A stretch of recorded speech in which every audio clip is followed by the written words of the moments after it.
He once stood in gleaming naval dress beneath the chandeliers of Buckingham Palace, a son of a sovereign with a smile made for balcony light. Cameras adored the easy composure, the medals, the myth, but every palace keeps a room without windows, and somewhere behind the velvet ropes a different story gathered weight. A friendship whispered about in private jets and gated townhouses, photographs that should have been forgettable, suddenly unforgettable. Timelines that did not sit still. On one winter evening, a televised conversation meant to quiet the storm only deepened it, turning calm denials into echoing questions. What truly binds power to silence? How far will tradition bend when the crown feels the ground shift beneath it? This is not a tale of villains and saints, but of choices, shadows, and the cost of association when the world refuses to look away. Tonight we open the door the palace never wanted on the tour and ask, with measured breath, where did the light end and what, exactly, was waiting in the dark? He was born into history, a child of privilege wrapped in the warmth of public affection. Prince Andrew, Duke of York, came into the world in 1960 as the third child of Queen Elizabeth II and Prince Philip. For decades, he embodied the modern face of the monarchy, a man of action, charm, and patriotic valor. His service as a Royal Navy officer during the Falklands War earned him admiration, and the image of a soldier prince loyal to duty and country. The tabloids called him Randy Andy, a headline mixture of fascination and flirtation, a young royal who lived larger than life. But behind the golden curtains of palace life, change was coming. His marriage to Sarah Ferguson in 1986 seemed to promise stability, yet even that fairy tale faded into tabloid dust. By the late 1990 seconds, as the world grew more curious and less forgiving, Andrew's choices began to shadow the crown's immaculate image. Somewhere amid charity galas and jet-set gatherings, he met financier Jeffrey Epstein, a connection that would one day ignite a firestorm across the kingdom. Once celebrated as the Queen's favorite son, Andrew's story was poised to test the very institution that defined him. For in the royal world, reputation is currency, and once it's spent, even crowns can tarnish. He grew up within the rarefied walls of Buckingham Palace, a boy whose first steps were chronicled by the world's cameras.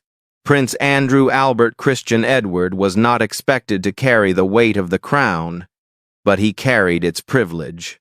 Known for his confidence and mischievous humor, he quickly became the Queen's most affectionate child, the one who made her laugh, as insiders often said. By the time he joined the Royal Navy, Andrew was determined to prove himself beyond the silks and ceremonies. In 1982, the Falklands War gave him that chance. As a helicopter pilot, he flew missions under fire, earning genuine respect even from Republicans who rarely praised a royal. The tabloids crowned him the Action Prince, the embodiment of vigor and patriotism. 4 years later came his fairy tale wedding to Sarah Ferguson. The streets of London erupted in celebration, and the nation found a modern royal couple to adore. Together, they brought energy and humor to the monarchy, raising 2 daughters, Beatrice and Eugenie, in relative normalcy. But fame never sleeps. The spotlight that once kissed his medals began to burn. Each headline, each photograph, each whisper was a reminder that the public's love is as fragile as the paper it's printed on. And beneath the charm, a shadow had begun to grow. As the 1,990 seconds unfolded, Prince Andrew's life took a quieter but more complicated turn. His marriage dissolved, his duties became ceremonial, and his need for relevance grew. The royal, who once embodied modern vigor, now found himself a bachelor navigating high society, and the company he kept began to shape his fate. It was through Ghislaine Maxwell, the daughter of a British tycoon and a figure in elite circles, that Andrew met financier Jeffrey Epstein. What began as an acquaintance soon became a friendship conducted in private jets, lavish homes, and secluded islands.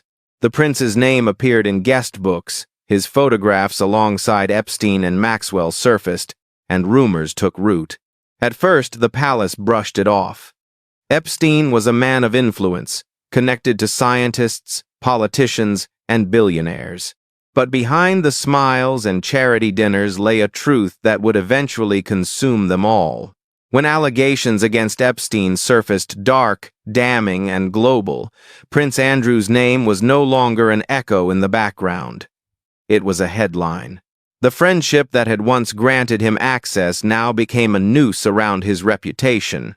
The world no longer saw a royal war hero but a man entangled in something he could not explain away. And for Buckingham Palace, silence became the only strategy left. The walls began to close in during the late 2010 seconds. As investigations into Jeffrey Epstein deepened, the Duke of York found himself cornered by association. Every photograph was re-examined, every denial replayed. Then came the interview that would change everything. In November 2019, Prince Andrew sat down with BBC's Newsnight in what was meant to be a controlled conversation to clear his name. It became instead a royal catastrophe. His insistence that he could not sweat, his detached tone, and his lack of remorse stunned viewers. Within hours, public outrage erupted. The once golden prince had turned into the embodiment of royal detachment, a man out of touch, unable to grasp the gravity of what he faced. The monarchy, long reliant on restraint and silence, was forced into damage control. Statements were issued, meetings held, and within days, Andrew stepped back from royal duties indefinitely. Newspapers called it the fall of the House of York. The crown had weathered divorces, tragedies, and scandals before, but this was different. This was about trust, morality, and the institution's reflection in the modern age. For the first time in living memory, a royal had been undone not by rebellion or tragedy, but by his own words. After the storm came exile not of geography, but of presence. Prince Andrew retreated to Royal Lodge in Windsor, away from cameras, public duties, and the rhythm of royal life. In 2022, he reached an undisclosed settlement with Virginia Giuffre, the woman who had accused him of serious misconduct. The agreement was confidential, but its symbolism was deafening. The palace released no details, only a short, careful statement. The Duke of York will continue to demonstrate his regret. Behind those polished words lay a broken truth that silence was now his only armor. The Queen, then in the twilight of her reign, quietly stripped Andrew of his military titles and royal patronages. When she passed later that year, many noticed he stood in the procession with medals but without rank, a prince in name, but not in duty. Today, he remains largely out of sight. Public opinion has not softened, and official photographs no longer feature him. In the grand narrative of the monarchy, his chapter feels erased, yet the echo remains. Every story about redemption, every attempt at royal renewal, still carries the faint outline of his fall. The scandal of Prince Andrew did more than end a royal career. It changed the way the world viewed the monarchy itself. Once untouchable, the House of Windsor found its aura of perfection fractured. Questions about privilege, accountability, and silence under pressure now haunted its gilded halls. For some, Andrew's story was a warning that no amount of birthright can shield one from consequence. For others, it exposed how power bends truth, how loyalty sometimes outweighs justice. Even within the palace, whispers of regret persist. Could the monarchy have acted sooner, spoken louder, done more? Yet, like all royal sagas, it leaves a paradox. The crown endures, weathered but unbroken. But beneath the jewels and ceremony lies a scar, one that time may fade, but never fully heal. Prince Andrew's name may fade from the balcony, but his shadow lingers on the marble floors of Buckingham Palace, a reminder that every light, no matter how bright, casts its own darkness. Fame, for a prince, was once a birthright polished, rehearsed, and inevitable.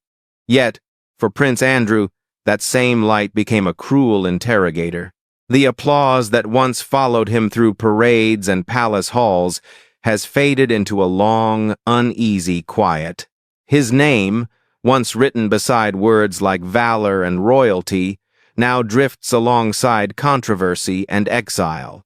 The story of Andrew is not only about a man's fall, but about the fragility of image in an age that sees through crowns.